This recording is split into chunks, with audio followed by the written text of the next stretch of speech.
അപ്പൊ പക്ഷെ നമ്മളെന്തൊക്കെയാണ് ചെയ്യാ നമ്മള് രാവിലെ എനിക്ക് നല്ല ഇഷ്ടമാണ്. എനിക്ക് മക്കളെക്കാട്ടും ഇഷ്ടം പട്ടികൾ ഡോഗ്സിന്.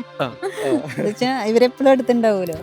പിന്നെ അവരെപ്പോഴും പുറത്ത് പോകണവരല്ലേ. അപ്പൊ ഇവരുടെ ശ്രദ്ധയാണ് എനിക്ക് എപ്പോഴും. അവർക്ക് ഭക്ഷണം കൊടുക്കുന്ന ടൈമും എല്ലാം എനിക്ക് ഭയങ്കര കൃത്യം. എനിക്കത് അവർക്ക് എന്തേലും കുറവ് വരാൻ പാടില്ല. ഞാൻ ശ്രദ്ധിക്കും.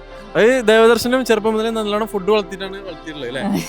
മക്കള് ഉണ്ടപ്പനായിരിക്കണം, അത് നിങ്ങളൊരു ആഗ്രഹമാണ് അല്ലേ? അതുപോലെ ഇത് പപ്പേണ് അത് ഞാൻ ചിക്കൻ എന്താണ് അവരുടെ കാര്യങ്ങൾ, അവരുടെ മരുന്ന് കൊടുക്കണ നേരത്തെല്ലാം എഴുതിയിടും. ബോർഡിംഗ് ഒക്കെ ഉണ്ട് ഇവിടെ. അപ്പൊ പല അവരും വരണല്ലേ. അപ്പൊ അവരുടെയൊക്കെ കൃത്യ കാര്യങ്ങൾ ഞാനാണ് ശ്രദ്ധിക്കുന്നത്. അപ്പൊ ചെറിയൊരു മാറ്റമാണ്. ഓണർ മൂപ്പറാളാണ്. അപ്പൊ ചെറിയൊരു പറഞ്ഞത് അല്ലേ അങ്ങനെ ഇത്രയും ചെയ്യണ 36 പിന്നെ ഓണർ 36 പറയണ്ടേ?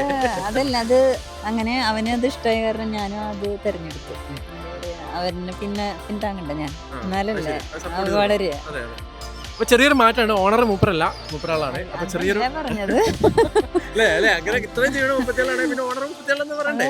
അതല്ല, അത് അങ്ങനെ അവന് അത് ഇഷ്ടമായ കാരണം ഞാനും അത് തെരഞ്ഞെടുത്തു. അവരിനെ പിന്നെ പിന്താങ്ങണ്ട ഞാൻ, എന്നാലല്ലേ അത് വളരെ. അപ്പൊ നമ്മള് ഇപ്പൊ ഈ പപ്പീസിനെ എങ്ങനെയാണ് ഒരു ദിവസം എത്ര നേരം ഫുഡ് കൊടുക്കും? 3 നേരം കൊടുക്കും. എന്തൊക്കെയാ രാവിലെ എത്ര മണിക്ക് കൊടുക്കുക? രാവിലെ എണീറ്റിട്ട് നിങ്ങൾ എങ്ങനെയാണ് ഇതിന്റെ കാര്യങ്ങൾ? ഈ കുട്ടികളായതിനു ശേഷം ഇവർക്കുള്ളത് ഞാനത് സോക്ക് ചെയ്യാനൊക്കെ ഇടണം. അങ്ങനെ രാവിലെ സോക്ക് ചെയ്യും.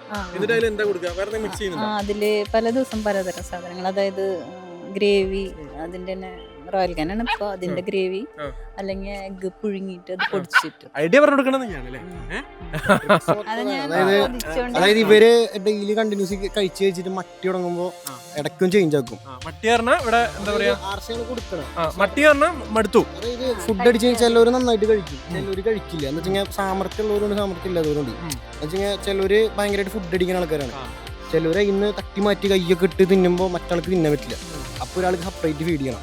അപ്പൊ അയാൾക്ക് ചിലപ്പോ കുറച്ചേ കിട്ടും. പിന്നെ അങ്ങോട്ടും കടിയ ഇവരൊക്കെ സാമർത്ഥ്യം ഉള്ളവരാട്ടോ. മൂന്നാള് സാമർത്ഥ്യം, മൂന്നാള് സാധാ ഇരിക്കും. പക്ഷെ എന്നാലും സാമർത്ഥ്യം ഉണ്ട്. പക്ഷെ കുറച്ച് കഴിയുമ്പോഴാണ് ഇറക്കുള്ളൂ. അല്ലാണ്ട് പെട്ടെന്ന് അങ്ങനെ ഒരു ബാച്ച് ഉറങ്ങുമ്പോ ഒരു ബാച്ച് ആക്റ്റീവ്, ഒരു ബാച്ച് ആക്റ്റീവ് ആകുമ്പോൾ മറ്റേ ബാച്ച്. അങ്ങനെയാണ് ഫുൾ ടൈം.